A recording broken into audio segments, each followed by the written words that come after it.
Have you ever held an idea so gently that even a whisper felt dangerous?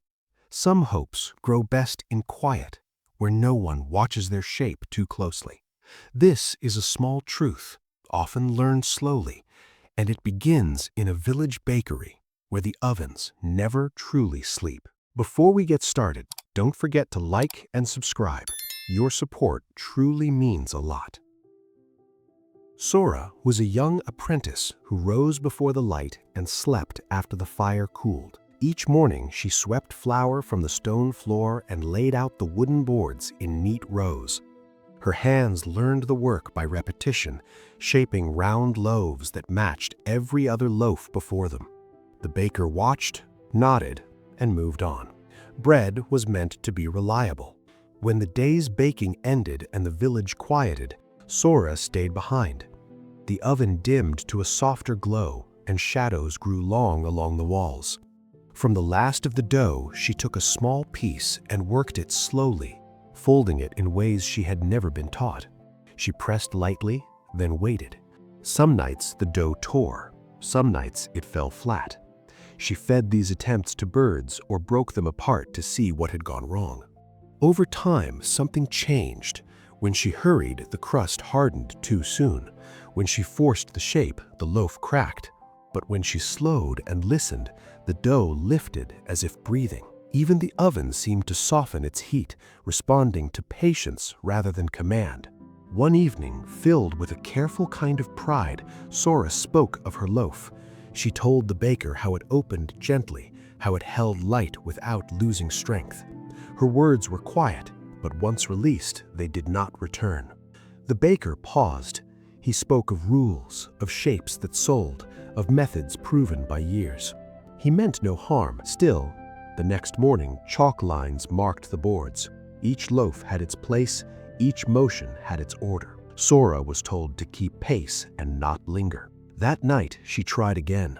The dough resisted her hands. The oven flared brighter than before.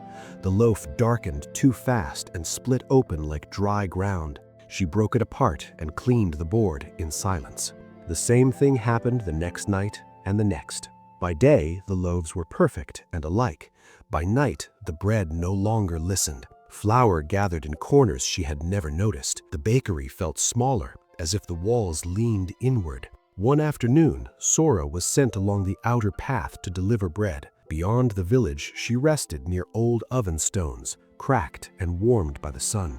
Grass grew between them, and ants carried crumbs from long ago. Without thinking, she shaped a small piece of dough and set it into a shallow hollow. There was no fire, only warmth. Nothing happened. The dough waited. When she returned at dusk, she lifted the cloth. The dough had spread gently, not risen, not fallen.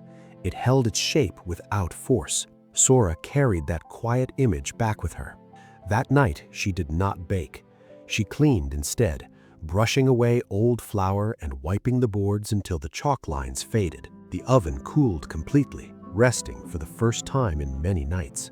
Days passed. Sora worked as taught, but watched more closely. She noticed how the fire shifted with the wind, how even the baker pressed harder some mornings and softer on others. At night, she returned to her experiments only when the moment felt right. Some evenings, she shaped nothing at all. Then, without planning to, she shaped the loaf again. Not fully, just enough. She placed it at the edge of the oven and waited. The loaf rose slowly.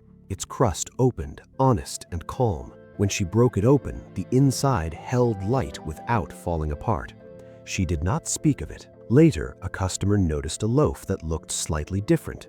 The baker turned it once and said it must have been shaped by accident. He sold it last. The chalk did not return. From then on, the loaves changed little by little. Never enough to draw attention, always enough to breathe. The oven answered gently, and the bakery grew warmer in a way no flame could explain. At night, Sora sometimes shaped nothing at all. She listened instead to the settling stone and cooling wood. Her dream did not vanish. It learned where silence could keep it alive. Some hopes, like bread, rise best when handled softly and spoken of only when they are ready. If this story meant something to you, share your thoughts in the comments below. Thank you for watching.